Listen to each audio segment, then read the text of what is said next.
to inform LTO within a certain period of time, I think 5 days, was it 5 days? And failure to do so, may fine na 20,000 pesos ata. Medyo nabulabog ako doon kasi ako nakapagbenta rin ako ng mga sasakyan na at hindi ko na-impormahan yung LTO na naibenta ko ng sasakyan yun kasi wala namang ganun patakaran noon. So paano to? 10 sasakyan ang nabenta ko ng panahon at lampas sa deadline. So 10 times 20, so may utang ako sa inyo ng 200,000. So wala muna itong multa na 20,000. Yes po. Na wala muna itong retroactive. Tanggalin siguro itong salitang retroactive.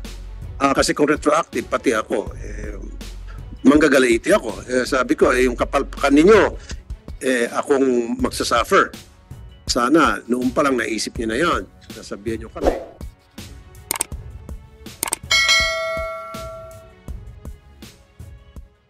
Thank you. Now, punta na tayo sa LTO. Ito, marami-rami tayong katanungan sa LTO. Andito si Sen Mark, back up ko to. Okay. Now, LTO. First things first. Maganda yung nilabas niyong memo, random, circular, tungkol doon sa aking matagal nang inireklamo sa inyo yung open deed of sale. So sa pinalabas niyong memorandum, ni-require niyo na po ang lahat ng mga seller ng mga sasakyan to inform LTO within a certain period of time. I think 5 days, was it 5 days? And failure to do so, may fine na 20,000 pesos ata. Medyo nabulabog ako doon kasi ako nakapagbenta rin ako ng mga sasakyan na at hindi ko na-impormahan yung LTO na naibenta ko ng sasakyan yun kasi wala namang ganun patakaran noon. So paano to? 10 sasakyan ang nabenta ko ng panahon at lampas sa deadline. So 10 times 20, so may utang ako sa inyo ng 200,000. Paano yun? Sir, Attorney Greg Po, Executive Director ng Land Transportation Office. Sir. Magandang umaga po, Mr. Chair. Mr. Chair, yung mga bentahan po na nangyari before the effectivity of the administrative order, it should be reported to the LTO per the said AO po, it should be reported to the LTO within 5 days from effectivity of the administrative order. However, with the concerns po na nakarating po sa opisina po namin, Mr. Chair, we are reviewing that transitory provision regarding the application of the administrative order to the previous transactions happened po. So therefore, yung mga nakapagbenta ng masasakyan previously, like me and even more probably Senator Mark Villar, nakapagbenta ka siguro kayo ng sasakyan in the past.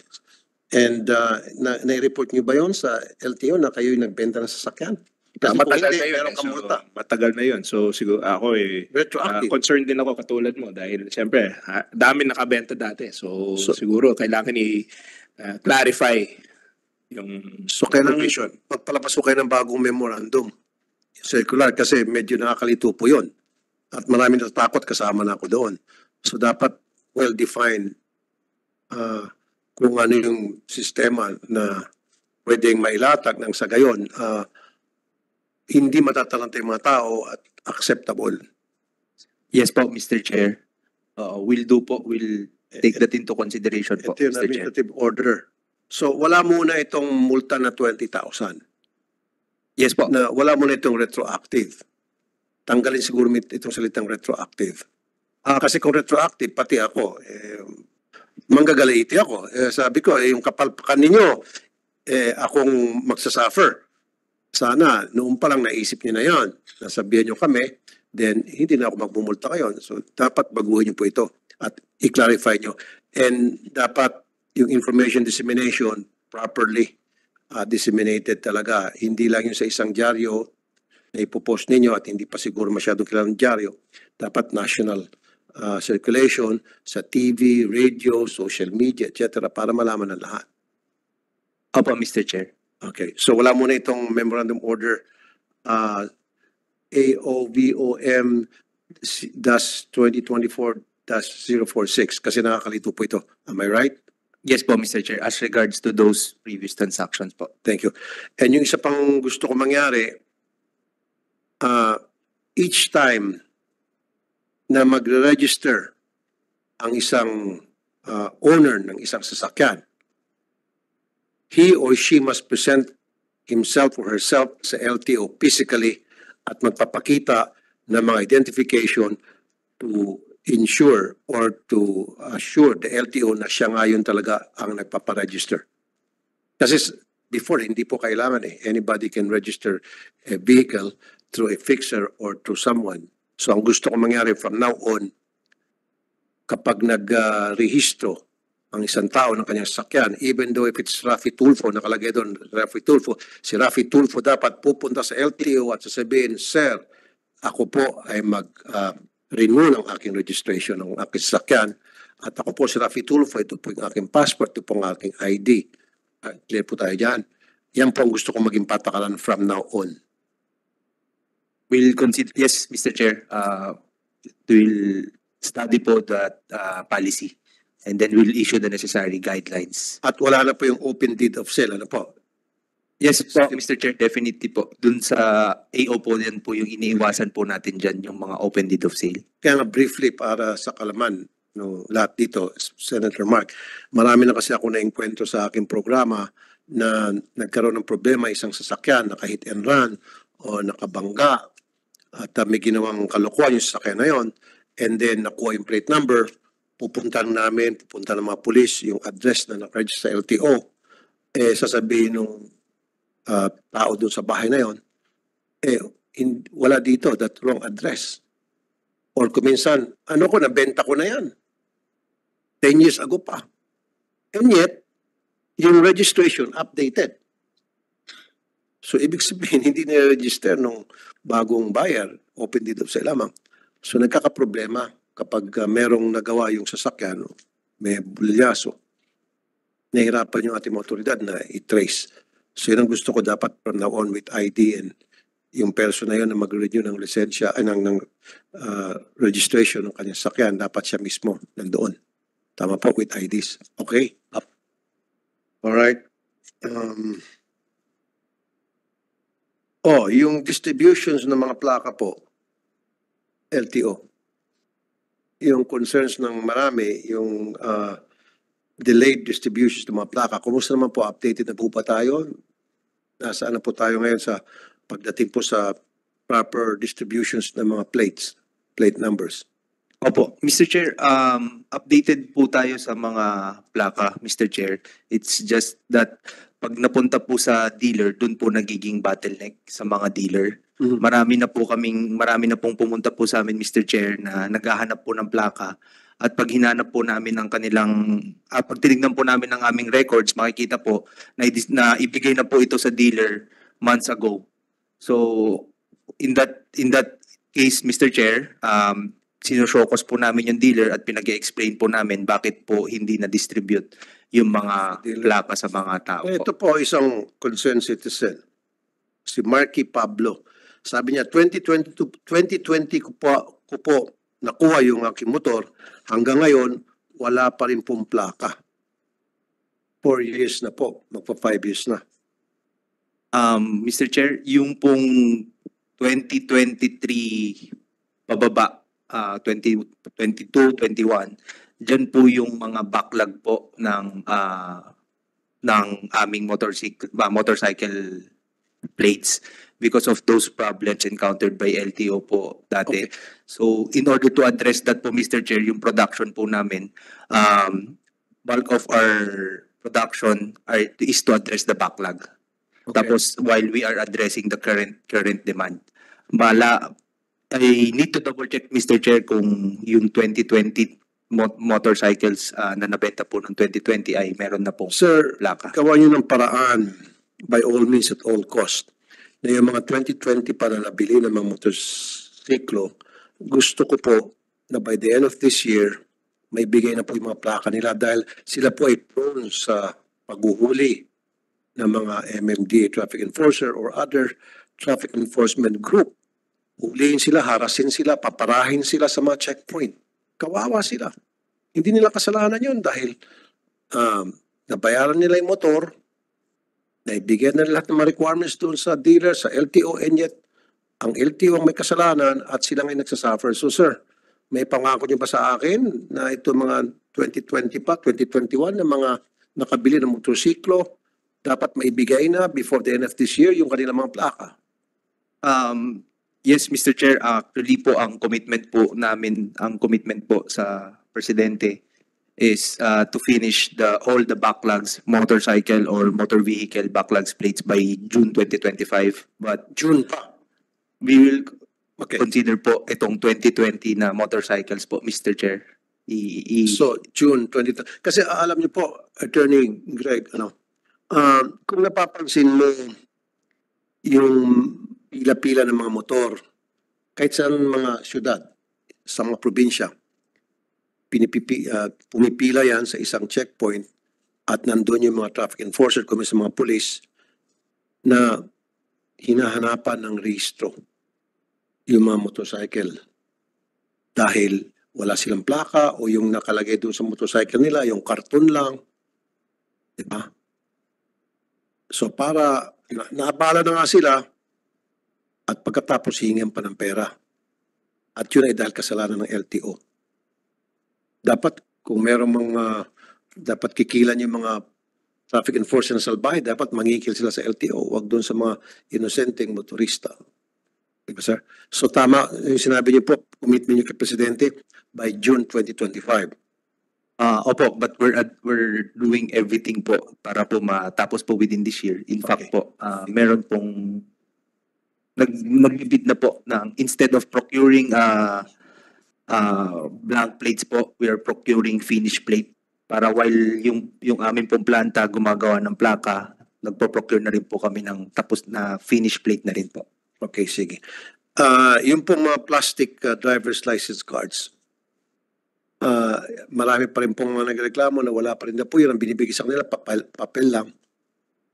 Mr. Chair, we have sufficient driver's license cards po. Meron lang po tayo yung mga hindi pa po bumabalik sa LTO para po ipaprint yung kanilang paper's license. So that's why may information dissemination po kami. We are encouraging those personnel na meron paper license to go to the LTO kasi ready na po yung mga cards po. We have sufficient cards for printing po, Mr. Chair. Okay. Sige, isa na lamang po. Mahabang proseso ng paglipat ng ownership. Mahal masyado ang mga pagproseso ng papela sa LTO galing sa isang concerned citizen. Mahaba ba ang proseso po? Paglipat ng ownership? Bigay ng abiso sa LTO na yung kanilang sasakyan inibenta nila to someone? Hindi naman po, Mr. Chair. It's the same po. We're compliant po dun sa ARTA requirement and compliant sa ease of doing business.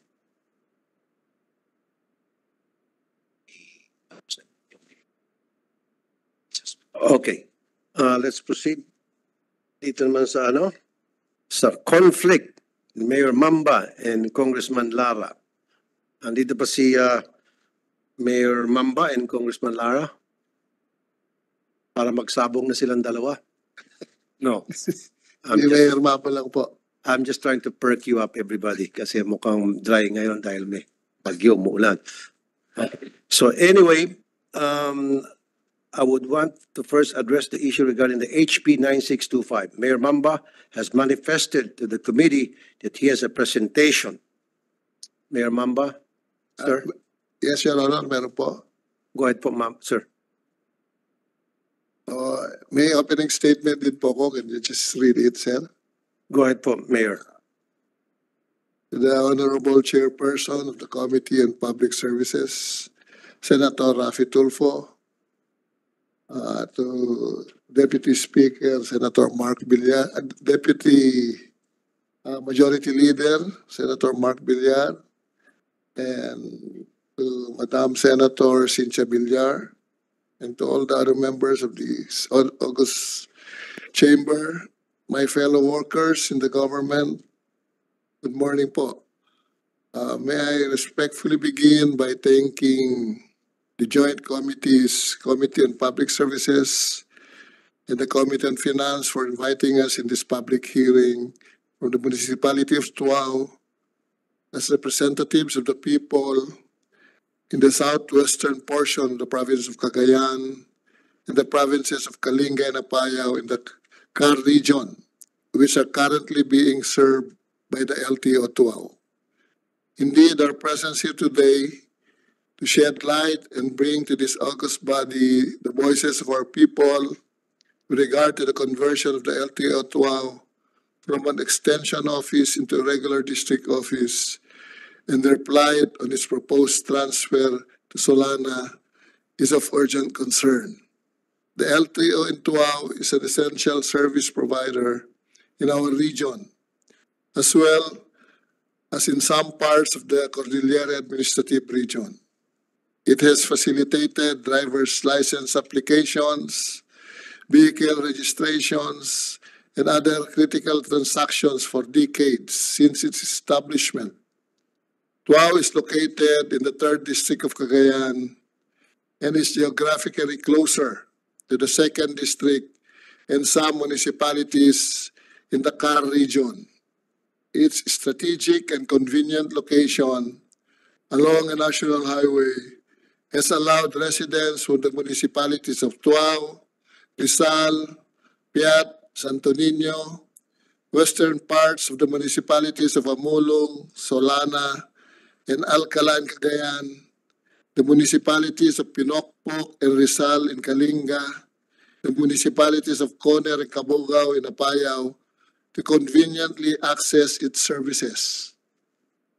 The LTO Tuao is an extension office created through an administrative fiat during the incumbency of former Congressman Francisco K. Mamba in 1992 to 1995, who wrote a letter to former President Fidel Ramos requesting for its creation, as well as the creation of a National Bureau of Investigation sub-office, as the NBI at that time was located in Ilagan, Isabela.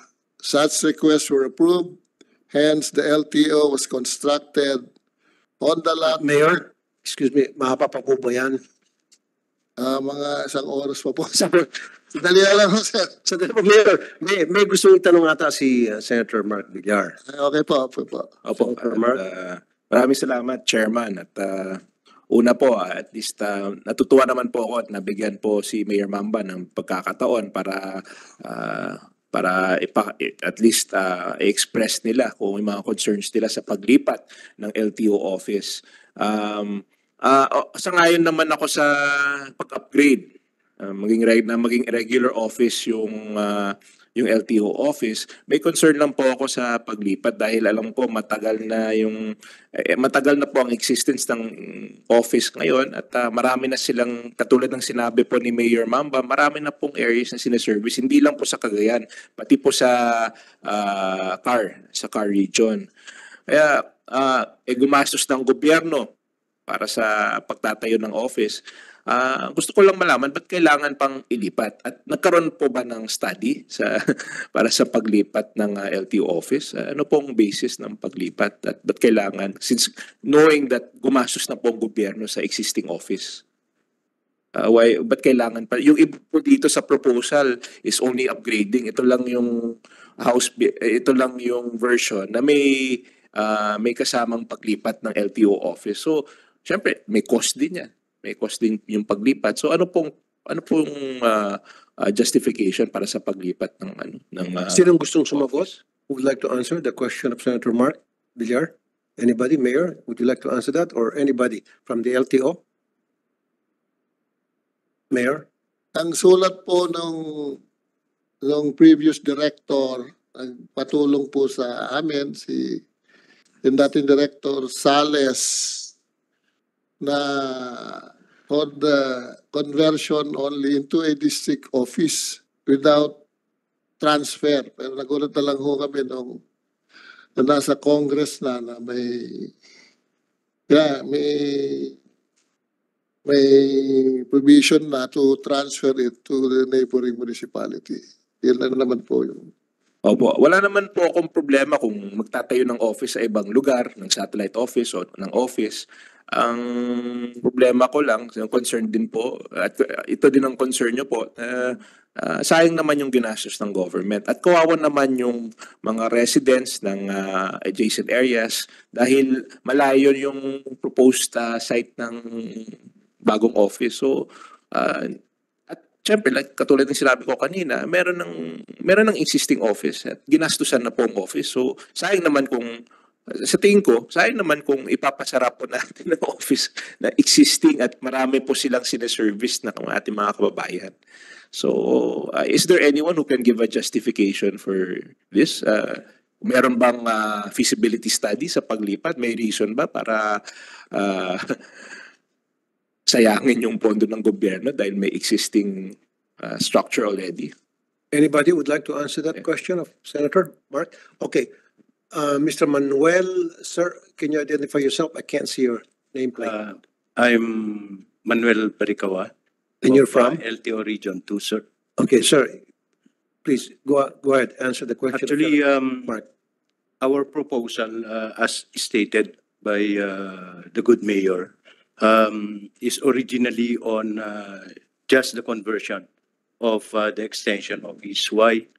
Because we already have an existing building and a lot, and we have been doing as well good in the area, catering even the neighboring towns of, actually the towns of Apayao, particularly Pinukpuk, Coner and Kabugao, and some areas of Kalinga. So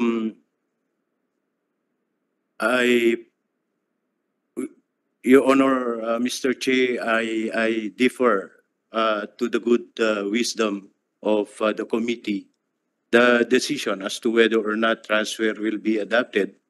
But definitely, it is our wish that Tuaw Extension Office be converted into a regular office so that it will have its own plantilla positions and its budget from the GAA. Your Honor, Mr. Chair, all of our extension office nationwide are just missionary office. We have been stretching our budget. We have been stretching our personnel. So it is our wish that Tuaw Extension Office be converted into a regular office. Yes, thank you. So I support that the wishes that this office be converted into a regular office. So Mr. Chairman, hence given the opinions of hearing the opinions of the LTO and of course the mayor of Tuaw, I would like to respectfully move that the LTO extension office in the municipality of Tuaw, Cagayan, which is proposed to be converted into regular district office in the subject House bill, maintain its office in the current location, and that be reflected in our committee report. Okay. Thank you, Senator Mark, and thank you, Mayor Mamba. Congressman Mark Go, would you like to make a statement? Yeah, well, I would like to seek the approval of this committee, Mr. Chair, on the upgrade of the classification of the LTO Baguio District Office from Class C to Class A, and the conversion of the Baguio Licensing Center into a regular LTO Class B licensing center in the city of Baguio, Mr. Chair, as I have earlier manifested. Thank you. Okay, thank you. So for the attendees present for the creation or upgrading of LTO offices, please submit your position papers, if any, so we can expedite the passing of your respective bills. So notices and invitations for the next succeeding meetings will be sent accordingly. There being no other matters for consideration, this hearing is hereby suspended. Thank you, ladies and gentlemen.